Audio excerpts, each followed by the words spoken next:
Pa da, zato što je taj algoritam u stvari Tesline nauke, ako se on razvija, to je daleka budućnost, jer radi se o nekoliko osnovnih fundamentalnih otkrića koja moraju da se urade pre svega u fizici, ali u fizici spiritualno shvaćeno, znači ne samo na nivou fizičkog eksperimenta, nego na nivou metafizike, znači na spiritualnom nivou gde se razmatra i proučava priroda samih zakona. Znači ne efekti zakona kao u laboratoriji eksperimentalnoj, nego sami zakoni, a ne ni matematički jezik. To napišem formulu, to je jezik.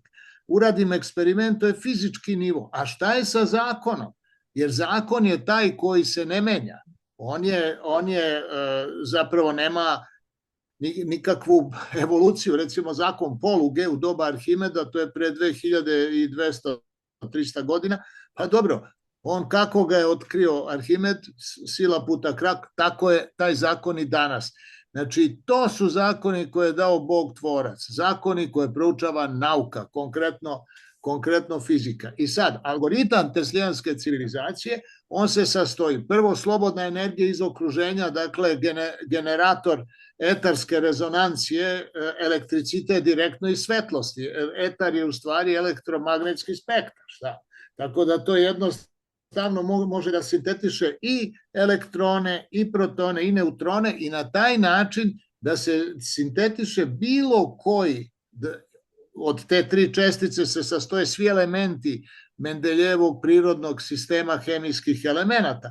Znači, možemo da bilo koju materiju direktno iz svetlosti dobijemo ako znamo kako nastaje elektron koji već možemo da dobijemo iz svetlosti, zatim proton i neutron. Neutron se sastoji iz protona i elektrona, tako da u stvari samo još treba da sintetišemo proton. Sve drugo možemo da uradimo vrlo jednostavno.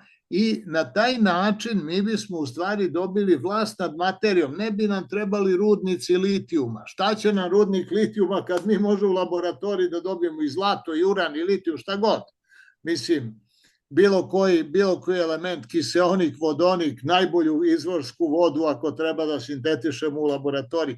O tome se radi. To je taj algoritam teslijanske civilizacije koja je spiritualna i koja unosi sada moral, ne etiku. Etos, etikos, na grčkom, znači običaj ili navika. Međutim, to nije kosmički moral. Ova srpska reč koja ima u sebi morati, znači must, ono što se mora, to je jako dobra reč. Jer šta se mora? Pa moraju se poštovati prirodni zakoni. Ja ne mogu da idem protiv zakona gravitacije, elektromagnetske indukcije, ovog onoga.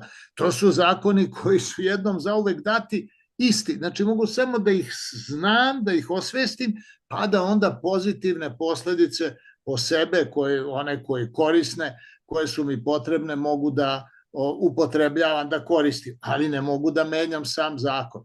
Dakle, jedina nauka je ta koja se bavi stvarno onim osobinama dela tvorca univerzuma ili, kako kažu masoni, velikog Neymara svih svetova.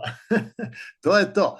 I prema tome algoritam teslijanske civilizacije, on direktno šta sadrži? Sadrži prvo, znači, slobodnu energiju, neiscrpnu, beskonačnu iz okruženja, zatim sintezu materije i svetlosti, zatim algoritme za dobre i pametne robote koji onda su u stanju da zaista zamene rad za egzistenciju ljudski i na taj način da oslobode čovečanstvo od mukotrpnog rada, da možemo da se bavimo sobom i duhovnim pitanjima. Sobom u smislu da shvatimo šta je život, ko smo mi, šta je duša, šta je duh, pa to je ono što je zapravo najvažnije.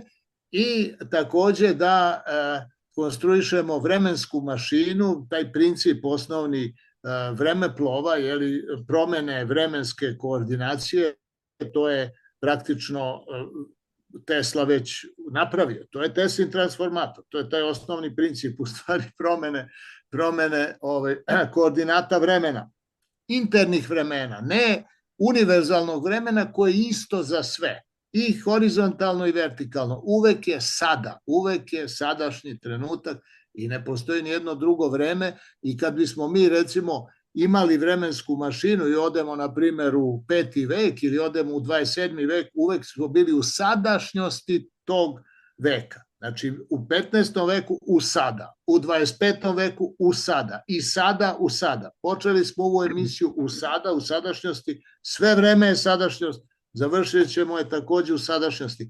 Iz toga sledi u stvari nova etarska fizika i rezonantna tehnologija zasnovana na shvatanju vremena kao glavnog, osnovnog i najopštijeg zakona kompletnog fizičkog sveta.